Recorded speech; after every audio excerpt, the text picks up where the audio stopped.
Saya ngaku alim itu bukan karena sombong, tapi keharusan. Karena begini ya, kalau kamu punya istri mau melahirkan, itu mesti nyari tulisan bidan. Barokahnya tulisan itu kamu tahu siapa bidan. Kalau kamu gigi sakit pasti cari tulisan dokter gigi. Sekarang kriminal kita adalah yang tahu Wahab tidak menulis ahli Fathul Wahab, ahli Fathul Qorib, sehingga masyarakat itu susah nyari konsultan ahli fikih. Karena santri Peloso tidak menulis di rumahnya ahli Fathul Wahab, ahli Fathul Qorib. Lo itu penting supaya orang tahu. Setidaknya kenapa nyuwun sewu banyak, kalau saya boleh agak merovokasi, dan itu bagus, provokasi itu bagus kadang, tapi untuk kebaikan. Kenapa orang-orang lain itu menjadi rujukan? Karena mereka memaklumatkan diri, dengar gelar RC, MA, terus ahli fikih. Tapi kita yang ngaji Wahab, khatam, musyawarah khatam, nggak nulis di rumahnya ahli Fathul Wahab. Setidaknya Anda nulis konsultan kalau ingin mondok ke Peloso, sehingga orang daerah kamu kalau mau mondok ke Peloso konsultasi ke kamu. Tapi kita terlalu adab.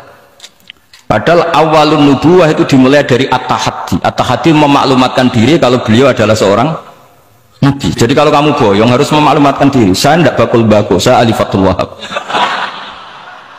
Lah ini khataman Fathul Wahab cerita bako. Wa itu innalillah wa inna ilaihi raji'un. Ini harus gimana mau? Ya Anda harus tersiksa dengan keterwakilan oleh ini.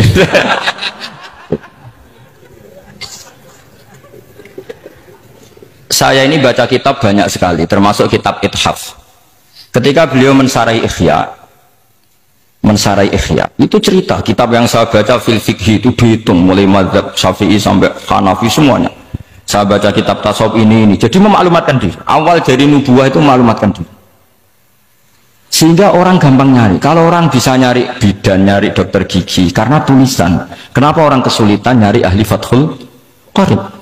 Kalau kamu ahli konflik tulis saja konsultan spesial cerai karena pengalaman pernah cerai, tulis saja. Kalau ahli jomblo tulis saja ahli perjodohan, supaya orang tahu keahlian kamu di mana. Saya di Jogja memaklumatkan diri, saya bisa baca Wahab, saya bisa baca Bukhari, saya bisa, bukan dalam konteks sombong, karena kebutuhan umat yang ingin tatap bu'u asari Rasulullah, mencari-cari asari Rasulullah itu terpenuhi, itu dengan ngaji orang yang ahli. Tunjukkan kalau baca kamu benar dan sebagai solusi umat ini punya problem banyak, dan kamu mengajar dengan manhaj yang jadi solusi, yang jadi solutif, yang bisa jadi jalan keluar. Tapi kita enggak, santri itu banyak keluar dari pondok, tapi karena miskin, sudah dari mbahnya bapaknya memang sudah miskin ya. Terus atas nama humol, atas nama ikhlas, terus sering menyembunyikan diri. Menyembunyikan diri, pura-pura ada alim, yang sebetulnya ada alim juga kadang itu. Akhirnya terus orang sampai nggak tahu kalau itu alumni pondok. Tapi ketika ada orang konsultasi sama pihak lain, mereka tersinggung karena kok nggak ke dia, mau ke dia gimana, nggak ada tulisannya, nggak ada potongannya, malah tadi cerita bagus segala itu kan apa ya.